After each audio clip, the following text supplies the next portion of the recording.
next, we're going to talk about Americans and AI 2026. This is from a Pew Research study. And this one's, Some eggheads wrote this one. yeah, so this one's actually a really interesting one. Pew Research is a pretty trusted source.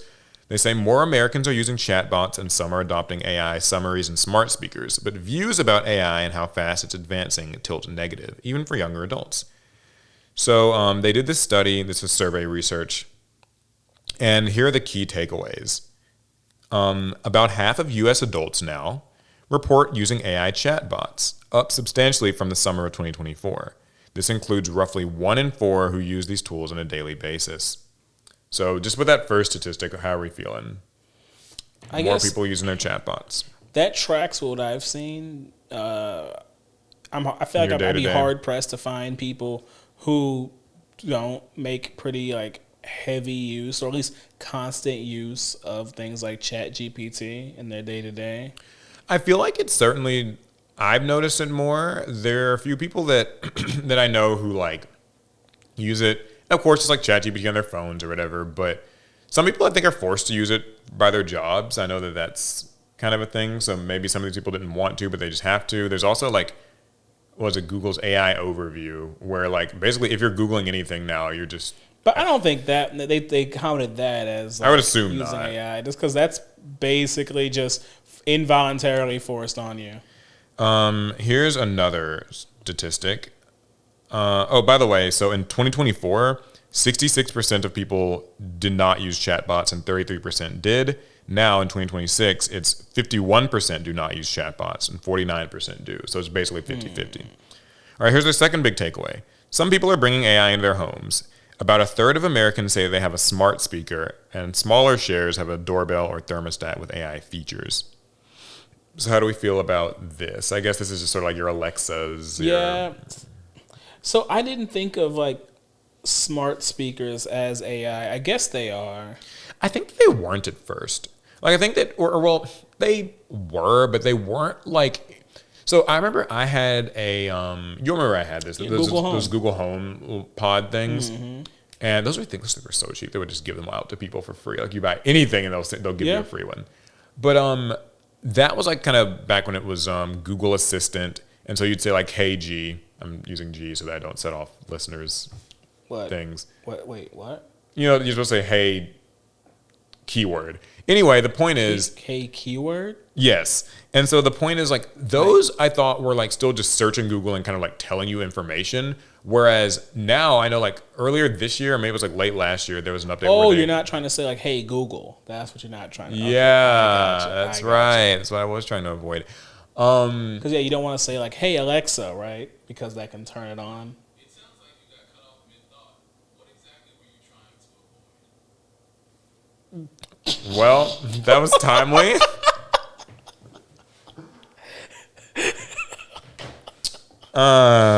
Anyway. Yeah, so mine recently adopted like the Gemini thing. Mm-hmm. So I guess that's like a different, like now it's actually reaching into that LLM and that's what it's using to. So I think that yes, smart speakers are, most of them now are using AI. They maybe weren't at some point, but now they are. Although I think with the doorbells and the thermostats, it's kind of more like they have AI features, but I don't know that I would call it like an AI device. Because like I feel like, I mean, I guess with the way AI is being forced on us, you can't really draw the line at did you opt in to use AI, since the vast majority of AI in life right now are small features that just kind of get put on your devices. They get your phone updates not as AI features. You get a Ring doorbell. There's like 16 different AI features on there. You didn't specifically try to buy an AI doorbell. You were just trying to get a smart doorbell. Yeah. So here's some interesting statistics. Search and work are the most common uses for chatbots. So here's the percentage of U.S. adults who say they ever use chatbots.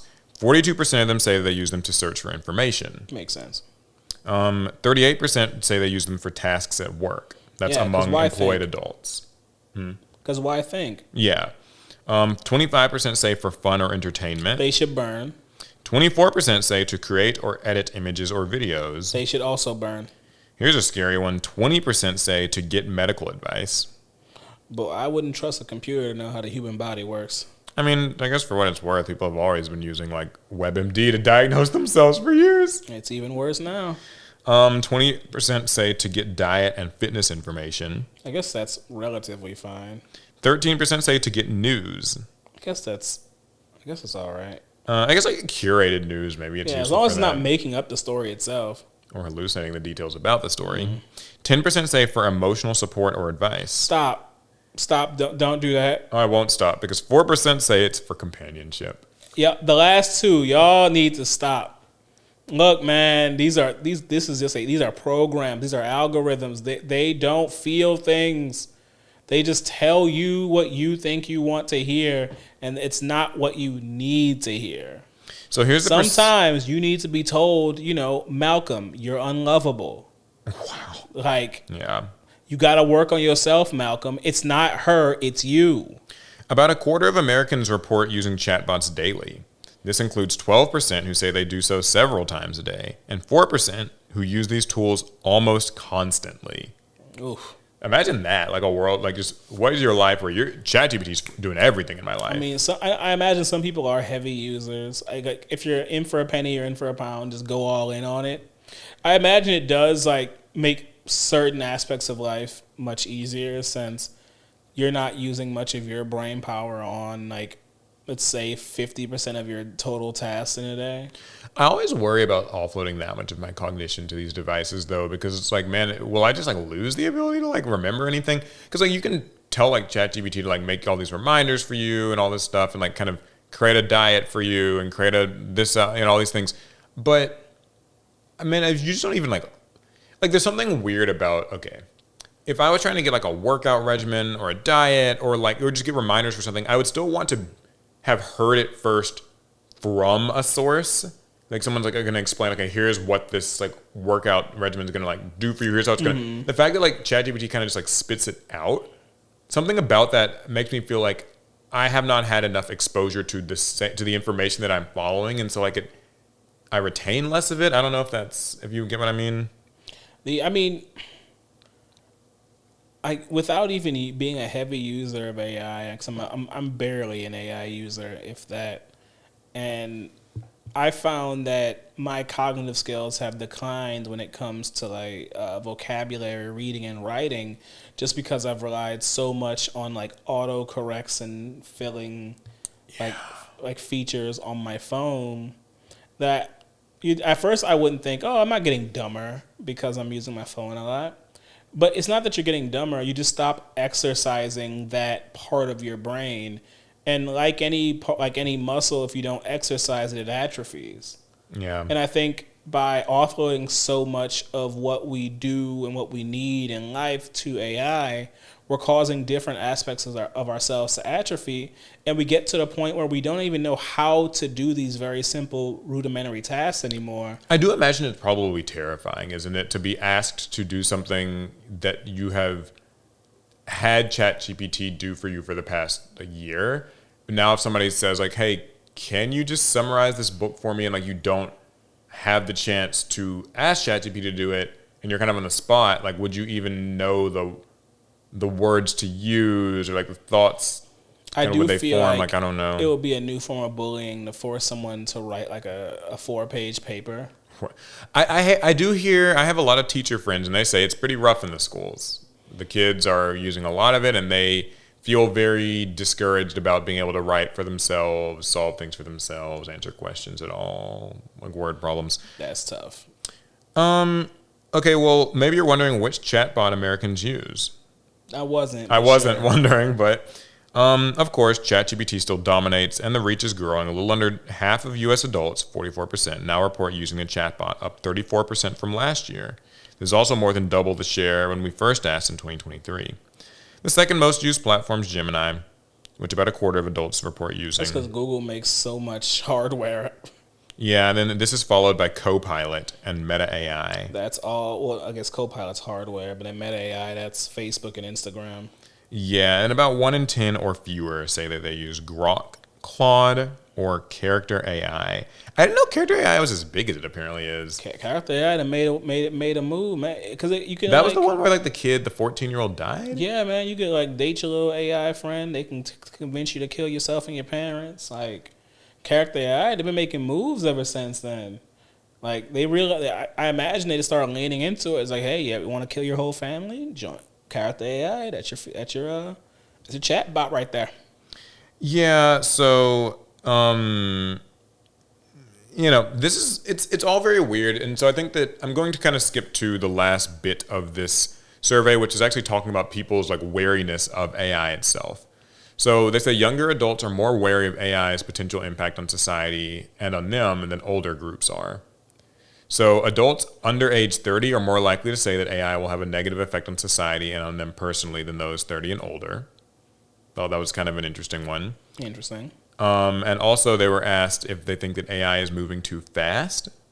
And 63% of US adults say they think that AI is advancing too quickly. 19% say at about the right pace. I don't know how you define what that is. I guess it varies from person to person. 16% say they're not sure. And 2% say too slowly. Really? Interesting. What do you think? Do you think that AI is advancing too quickly, at about the right pace, too slowly, or are you just not sure?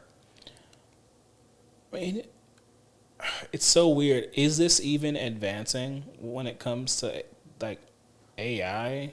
I mean, I guess it is. It's spreading, sure, but we're spreading this like mean. low-level use of AI. Well, I mean, I think it's been advancing because they always say that they have a new model that they're releasing and it's smarter and more capable. It's kind of like junk food. Cheetos made a new flavor of Cheeto. Like Chat GPT 4, 5, 6, 7, 8, 9, 10, 11, 12, whatever you want to call it, isn't doing any like real work. It's not making real impact on like the world. It's just kind of like softening the brains of people. Yeah. Like when I think of advancing AI, I think of like AI actually revolutionizing like. Sorry, go ahead. Yeah, it's revolutionizing technology, the way we build things, the way that we trade, the way that we transport. I feel like it's not really doing that. I feel like we're trying to get it to do that. Yeah, so the penetration has increased. Yeah. That maybe has probably made it feel like it's faster. But it doesn't feel like the actual, I guess, use cases, meaningful use cases. Because a lot of people have learned that they can ask ChatGPT how to write a cover letter. And it's like if you want to call that advancement, sure, but to me, that's not really advancing. They briefly talk about how 71% think that AI will make their personal information less secure. So I mean, these large language models literally just scrape the internet for any and all data they can get. So, and 67% of Americans have little to no confidence in the U.S. government's ability to regulate AI effectively. I don't think anyone should have any confidence in the U.S. government for anything, much less AI. And finally, about 6 in 10 adults are not confident in U.S. companies to develop and use these tools responsibly.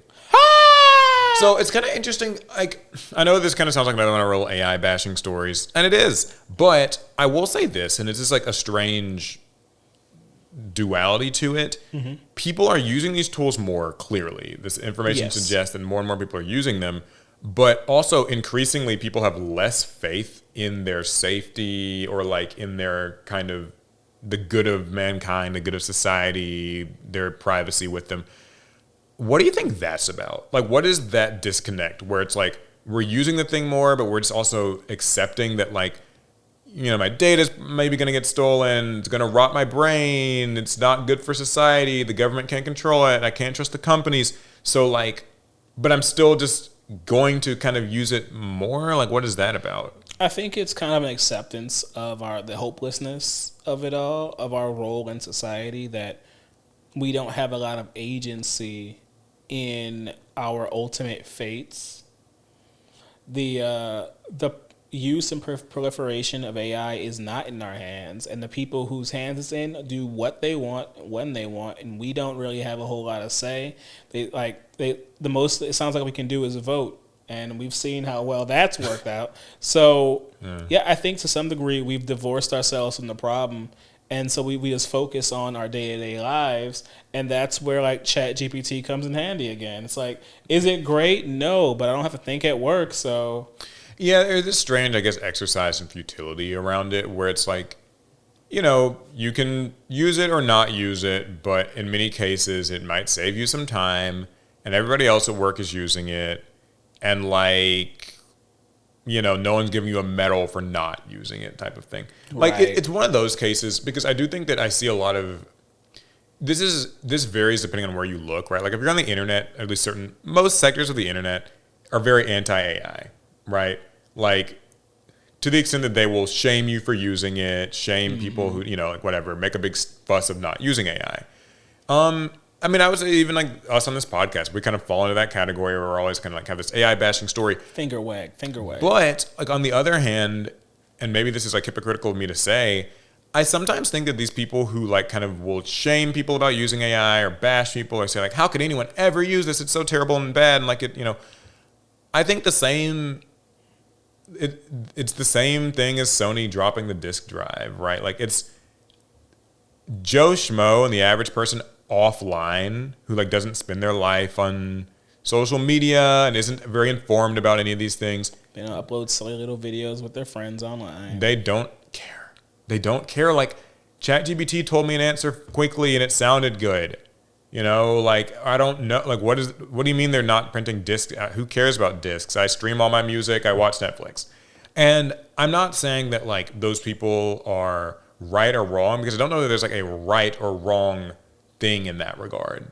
Do you get what I mean? Like it's just We all just have our own roles in society. yes. And Like the thing is, the vast majority of us, we're just peasants, you know? yeah, actually, like that sounds harsh, but I think that like there is a certain amount of acceptance of that, like which is just that for some people, you can sort of tell them all day long that like this will help with, you know, the environment, this will help with the arts, this will help with whatever, and they don't care because they're kind of looking out for number one. It 'Cause saved them some. You're not gonna get any rewards for helping out the environment by not using ChatGPT. Yeah. Meanwhile, like it can give you some help on your jaw's been hurting, whatever. I don't know. You have a rash in your leg, and maybe ChatGPT can diagnose it for you, whereas you feel like it can. I won't go to a doctor or consult ChatGPT. Thank you very much. Yeah, Alec will do neither one. I will do neither. That's AI just and gonna real die. life just absolve from I'm just everything. gonna die. No, I don't. No, again, I don't say that to like write it all off as it's all fine, like whatever. Let's just lie down and accept death. But you know, it's clearly people have made it known that they are using the tools more, even if they don't trust them. I think that's kind of demoralizing and sad. But when I go outside in the real world, I kind of get where these people are probably coming from. I mean, I'm just glad at the bottom of this article, it doesn't say this article was AI generated. Yeah, I know. That would be, imagine that. What a mind trip at the end of the article. Like, I was checking to be sure because I would have ChatGPT started wrote it. projectile vomiting all over these cameras had that been the case. yeah, well, speaking of AI, I guess that's kind of a good segue into the last little story of the day. Another AI story? It's one that's the result of AI, at least.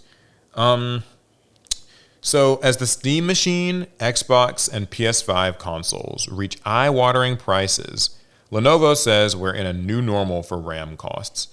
And that's actually, I didn't grab the specific story, but this is kind of on the back of the fact that last week the Xbox got a price increase. Yep. We didn't talk about it because it kind of happened like a day after the pod. But yeah, all of the models increased from anywhere between $100 and $150. They actually cut the 2 terabyte model of the Xbox Series X entirely because it would have probably been so expensive they just didn't want to even go there. I don't know. Or maybe they just can't afford to even have a 2 terabyte console. The Xbox Series S right now, the Series S, remember, that's like kind of That's their the low-end one. low-end one. The cheapest model of that is like the same price or more than a PlayStation 5 digital version. And that's very telling. That's crazy. So yeah, Microsoft had to recently do a price increase of things. Apple actually, this was a big one. Apple did price increases across the board of a lot of its like iPads, MacBooks, Mac computers. I mean, but that's fine. Everybody buys all that stuff with their AT&T plan anyway. Well, no, it wasn't phones. It was Oh. it was just like their computers and their laptops and tablets and stuff. The reason that's a pretty big deal is because Apple, being like the most valuable tech company in the world or whatever, we're always able to eat the growing costs of like RAM and stuff. So their products never had to increase in price. They finally increased in price. They did not include the iPhone, suspiciously, on this, which my guess is like they know the iPhone's kind of their hero product, Yeah, it and carries they them really hard. don't want to increase that price until it's absolutely Yeah, I the mean, last straw. Jeff's Verizon plan's up for a renewal next month, and he gets a free upgrade when he does. Like, don't mess that up for him. Yeah. So, Apple increased prices. Microsoft increased prices. We got the Steam Deck at $1,049. It's very likely the PS5 is going to probably have another round of price increases by the end of the summer. And Lenovo came out and said that this is going to be the new normal. The new normal is I am broke. Yeah, so as reported on by Computer Base, the company held a presentation at the ISC 2026 where executive director Martin Hegel apparently told the audience that we're now in a new normal for DRAM and NAND prices. The tech company explained that DRAM companies are upping their production capabilities to make more memory components, but those efforts probably aren't going to result in lower prices, or at least prices that match their original levels for the foreseeable future. So he explained that these inflated prices will become somewhat of a new normal, at least until 2030. Things never get cheaper. They always get more expensive. Now, while I totally think that he is telling the truth, we've seen that these prices are really high. I do sometimes get a little suspicious when people say stuff like this, because I feel like, is this not, depending on how you view it, sort of a company saying, yeah, get used to these high prices, guys. There's nothing that can be done. It's just how it is. It's just how it's going to be. And then suspiciously, even if the RAM prices were to go down, we got y'all used to Yep, you got paying used to paying this price. these prices. Why go back down?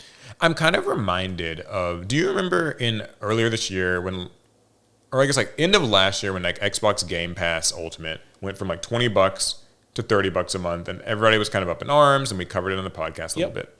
Then I know Asha Sharma became the president of Xbox, and one of the early things that she did that got a lot of support for people was that she brought the price of Game Pass back down. They took away the Call of Duty part or whatever it was, and got it down from $30 to $23 a month. The key is you create the problem, then you fix it. Yes. And so that's kind of what when I read these stories, it's kind of I think that these companies aren't exactly they don't like the RAM prices are increasing, but also they're just going to increase the price of their product to compensate.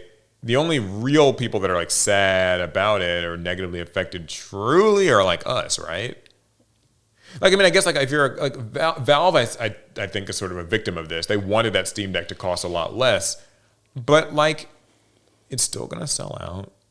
It will. So it's. I'd be genuinely surprised if I see a Steam machine on a shelf. Yeah, so it's kind of eh.